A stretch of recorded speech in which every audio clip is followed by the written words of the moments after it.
Start, there are many men with you. Well, yeah. So I'm coming in to participate. I don't understand.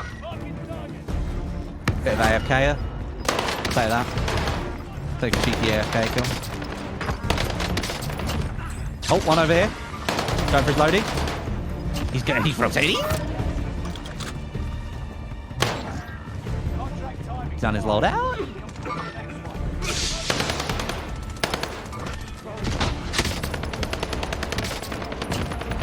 Hold it. And we got him. Fortune's Keep is one of the most tricky maps the Call of Duty has ever produced. This map pushes the skill boundary and skill gap in Warzone much further by offering multiple tiers of verticality, lots of key positioning, and lots of new ways to really ruin your opponents. And I've seen a lot of people asking me questions about my current win rate in Fortune's Keep, which is extremely, extremely high, as well as my KD at the moment, which has also been quite successful.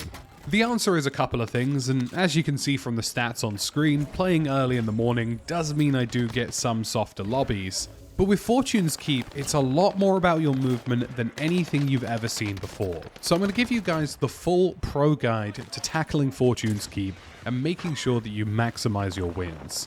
The first main tip is to completely change how you approach gunfights in Fortune's Keep. Often people find themselves in Caldera and other large-scale maps, and even Rebirth Island to an extent, staring down opponents at range, trying to break plates, and then going in for a push. But Fortune's Keep is an entirely different beast. There are multiple layers of verticality, multiple hiding places, multiple places where you can re-peek somebody or re-plate, and because of that, this is one of the most dynamically engaging maps you'll see in the game. The ability to escape a situation where you haven't won the initial engagement, or you've lost a couple of plates, or the ability to re-challenge opponents, or challenge multiple opponents, is higher than ever before. And you're going to see lots of examples of this in the background gameplay. The verticality, the hiding places, the obscuring of sightlines are all things that come together and work very successfully in this map. You shouldn't really be in many situations in Fortune's Keep where you're staring down an opponent and just beaming each other. In Fortune's Keep, it's really about maneuvering around your opponent, confusing them, re-peeking them and peeking them at situations to break their plates and get those critical downs. We're in a meta right now where everybody is using the Blixen, everyone's using the NZ41, and everybody's using ultimately the same weapons, so the only real caveat in winning or losing a gunfight is your ability to take them on intelligently. You're going to see a couple of 1v3s and 1v4s in this gameplay today, and my honest tip is just to never stop moving. You take out an opponent, you start running. You down an opponent, you start running. You get a plate break, but you can't necessarily down them. You start running. The ability to continue to obscure your sightlines, create distances between your opponents, and then re-challenge them from a different location is much, much higher in this map than you'll ever see before. The average player in Warzone, when they've been broken, or, when they've taken a bit of damage, they tend to sort of sit still and play. They tend to stay very static, very few of them move around, and in this map, the ability to manipulate that in your favor is bigger than ever before. So keep an eye out in the gameplay in the background for what I'm talking about. I'm constantly in a state of movement for most of my gunfights. The only time you'll ever see me stay static or use a rooftop or directly stare down an opponent is when I'm challenging multiple opponents and I think I can get a cheeky down before I make the press at close range. And that definitely is a solid option as well. But maneuverability and movement and just keep moving and constant movement is a really intelligent idea. Especially when you start obscuring your position, hiding your footsteps is definitely quite important if you can get into like a tiny little hiding place and replay. All of these options create much more successes in gunfights, and I think it's a change that lots of people are going to take a while to get used to. The next major tip I have is thinking about your height levels, because the different verticalities in this map can be useful for different things. I often use the top tier verticality, the height positions and the power positions for final circles, but more importantly the ability to peek opponents and get a read on the situation around you. Getting up on a really tall building and having a browse around is a really good idea and a good way to get familiar with what's going on in your area. But I don't stay up there for too long, because if you stay on these top levels, you do become public enemy number one because you naturally have a vantage point. So using those top levels for the odd pick off here or there of the opponent, and definitely using it to familiarize yourself with what's going on around you is super key. Next we have the sort of interior levels, the insides of buildings, hallways, alleyways, that kind of thing. And ultimately these are just for maneuverability.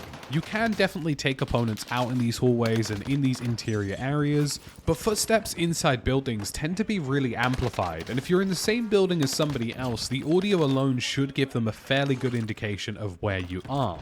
But these are good opportunities to trick opponents, using hiding places, breaking glass but not necessarily jumping out the window. Trying a couple of ways to fake out your opponents are a really good option here.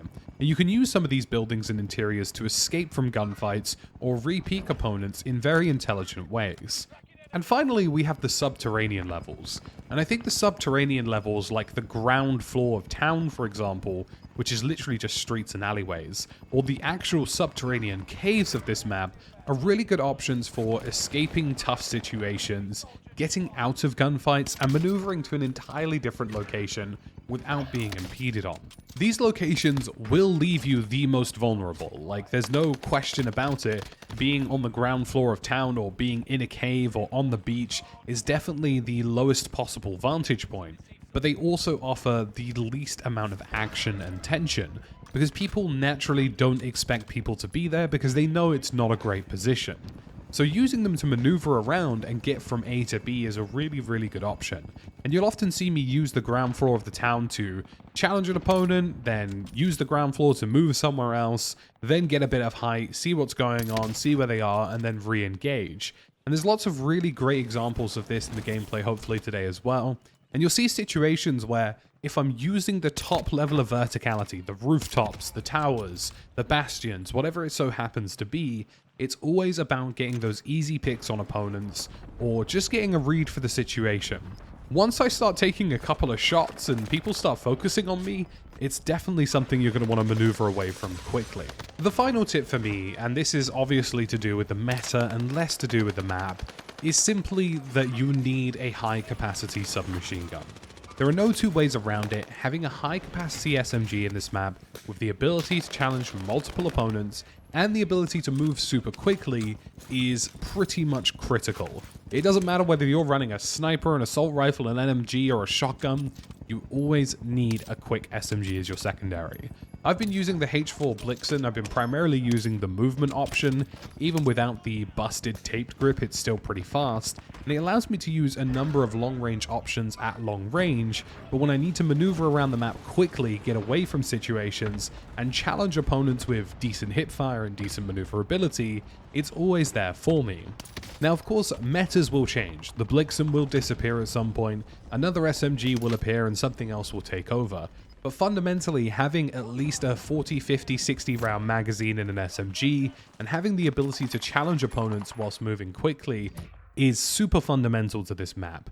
And pretty much every game and every gameplay you're going to see in this and on this map is me using a Blixen as a secondary. It allows me to maneuver around the map quickly and take out opponents whilst moving as fast as possible.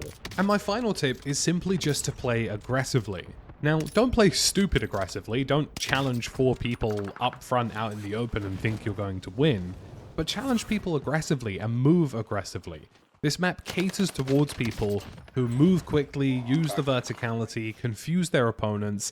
This isn't a map where you can sit in a corner and get away with things, because there are so many angles for people to peek you from, so many jump ups, so many places where there just aren't ways into the building, that it's just not worth doing that. The only buildings in this map where you're even remotely safe at the top of a tower are arguably the castle bastions, but even then, those are 2 staircases, and they are wide staircases, and you could easily be pushed with something like a stun grenade, or something like a flashbang or gas grenade. So it's worth bearing in mind that this isn't a map where hiding places and power positions are very common, so moving constantly is always a fantastic idea. So folks, that's about it for this video today. Hopefully you guys have enjoyed the gameplay in the background, and it will let you know a bit about what we're doing with this map and how we're approaching it. And if you have any comments, questions, or concerns, feel free to chat to me in the comment section down below. As always, if you enjoyed, drop a subscribe, drop a like, and I'll catch you again in the next one.